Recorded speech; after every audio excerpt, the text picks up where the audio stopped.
أهلا وسهلا بيكم في قناتنا غواص في بحر الفلك. النهاردة هنتكلم عن حدث مهم جدا ما كانش ينفع ان احنا نفوته. طبعا الحدث ده اتكلمت عنه كل القنوات والمواقع، اللي هو كسوف الشمس الكلي. مبدئيا كده كده الكسوف بتاع الشمس ظاهرة طبيعية بتحصل حوالي كل 2.5 سنين. بس هي الظاهرة الكلي ده أحيانا بيكون نادر شوية، والظاهرة المرة دي يعني كانوا عاملين عليها ضجة علشان الكسوف عادة يعني مدته بتكون مثلا اللي هو لما بيحصل كسوف كلي مدته عادة بتكون دقيقتين بس. المرة دي هتطول شوية، هتخش في الذروة في 4 دقايق كاملة. فده كانت ظاهرة يعني غريبة من نوعها. مبدئيا ظاهرة كسوف الشمس بتحصل لما القمر بيقف قدام الشمس بنفس الزاوية، بحيث انه يحجب تماما اشعه الشمس ويحصل زي هاله كده حوالين الشمس. في طبعا جزء اسمه كسوف حلقي، كسوف جزئي، وكسوف كلي.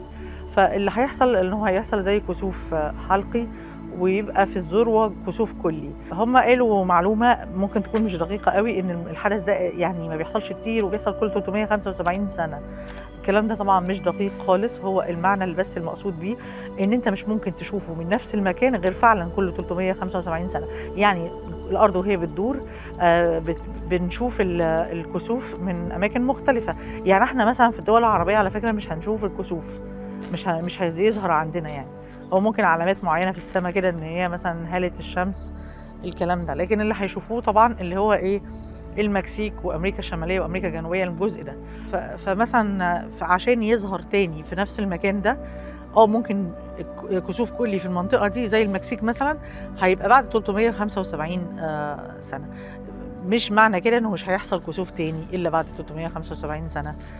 طبعا الرسول عليه الصلاه والسلام وصانا في ظاهرتين بتحصل، اللي هو كسوف الشمس وخسوف القمر. خسف القمر دي يعني معناها ان اشعه القمر اللي هي اضاءه القمر ما بتظهرش، والهلال اللي هو في ميلاد القمر الجديد ما بيظهرش.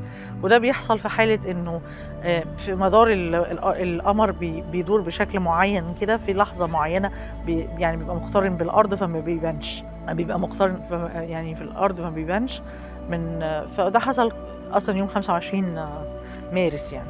طيب احنا هنتكلم سريعا عن تأثير ده عن الأبراج. هو ميلاد عموما الشمس أصلا حاليا موجودة، وجودها في بيتها اللي هو في حاليا برج الحمل. احنا من أول السنة ما قلنا الفلكية، الحدث الفلكي إن هو سنة فلكية جديدة. هو دلوقتي حاليا مواليد برج الحمل بيحتفلوا بعيد ميلادهم، والشمس في الحمل، فالكسوف ده حصل في برج الحمل.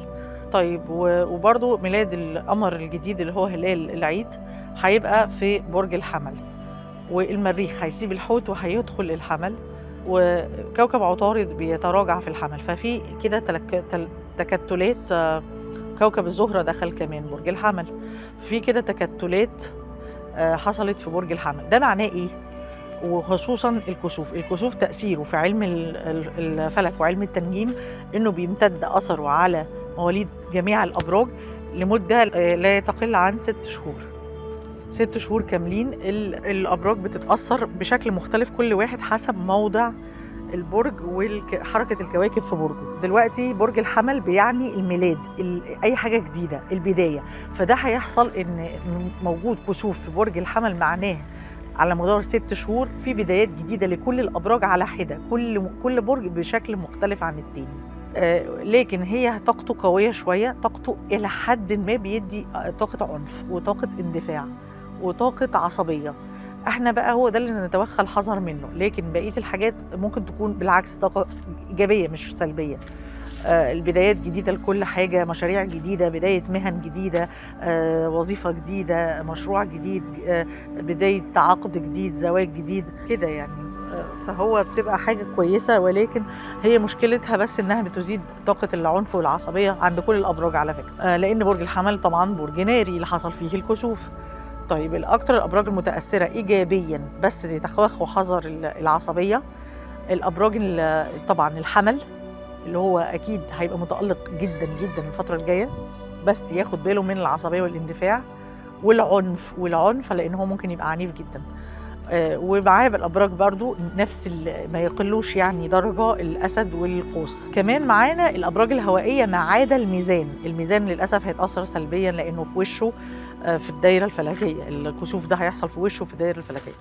بس الهوائيين التانيين اللي هم الجوزاء واداله بدايات جديدة ليهم وبداية نجاح وعلى المستوى الصعيد المهني، وممكن صلح، بداية صلح وزواج وحاجات كتير كويسة.